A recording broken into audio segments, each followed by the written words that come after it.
السلام علیکم ورحمۃ اللہ وبرکاتہ۔ بسم اللہ الرحمن الرحیم۔ میرے بھائیوں اور بہنوں، جیسے کہ آپ کو معلوم ہے کہ اس وقت ملک پاکستان کے حالات بہت زیادہ پریشان کن ہے۔ بہت زیادہ سیلاب کی وجہ سے ملک ڈوب رہا ہے۔ اس کی اصل وجہ یہ ہے کہ ہم سے اپنا رب ناراض ہے، یعنی ہمارے گناہوں کی وجہ سے ہمارا اللہ تعالی ہم سے روٹھا ہے۔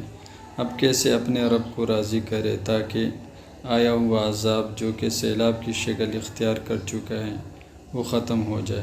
اس کے لیے ہمارے بزرگوں میں سے جو کہ ریون مرکز کے بڑوں میں سے ہیں، مولانا نذر الرحمن صاحب نے کچھ استغفار کے طریقے بتائے ہیں، وہ سب نے روزانہ کرنے ہیں، اور وہ یہ ہیں: لا الہ الا انت سبحانک انی کنت من الظالمین 313 مرتبہ، سورہ فاتحہ اور سورہ اخلاص 3 بار، حسبنا اللہ ونعم الوکیل بھی 313 مرتبہ، یا حی یا قیوم 313 بار، فدعا ربہ انی مغلوب فانتصر 313 مرتبہ۔